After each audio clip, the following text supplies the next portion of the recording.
Hey there. So I wanted to send you this quick little demonstration before you get started on some of those extra problems I sent. So today we went through the power rule and we talked about like what would happen if you tried to take the antiderivative of it. But if you notice, this problem is a little bit different. And I want to give you a second to try and see if you can come up with it on your own, what you notice, what you don't notice. If I kind of do this looks more like the types of problems we had today. But now that that's there, you could be scratching your head going, well, I don't know what to do when I'm multiplying here. So the thing that you want to think about is simplifying first.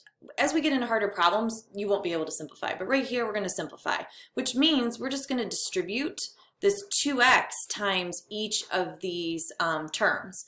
So we're still going to put our integration symbol. So we'll have 14x to the 6 minus 36x to the third minus 12x. And that is now what we're going to take the antiderivative of. So let's recall what that looks like as we go through it. So I'm going to add 1. That's going to give me x to the 7th, and then I'll have 14 divided by 7. I'll come back and simplify that in a minute. Minus 36x to the 4th now, divided by 4.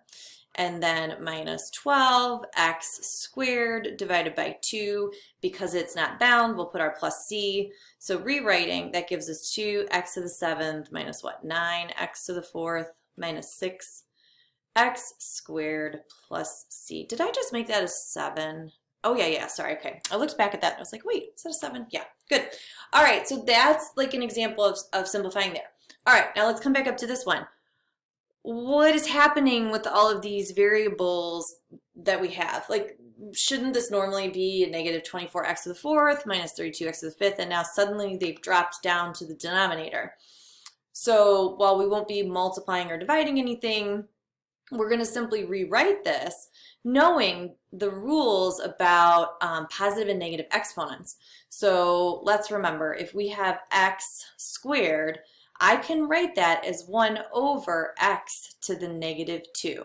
It means the same thing. That negative exponent says it's not happy. Like we used to change things a lot when it wasn't happy and make them positive exponents. Now we're going to purposefully make them negative exponents so that we can use our power rule.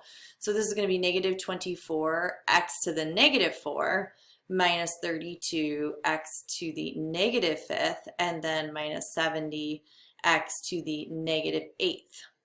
Now that our x's are in the numerator, we can still go through and use the power rule. It's going to mess with your brain a little bit because these are negative numbers, and when we go to add, it's going to be a little bit messed up there. So I'm going to do negative 24x to the add 1 gives me a negative 3. So divided by negative 3 minus 32x to the add 1 gives me negative 4.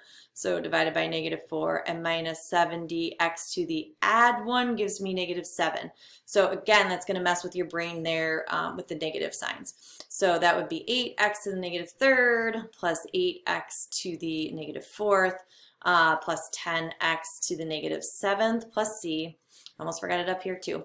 And then if your answers are supposed to be without negative exponents, which they should, let's just rewrite 8 over x to the 3rd plus 8 over x to the 4th plus 10 over x to the 7th plus c.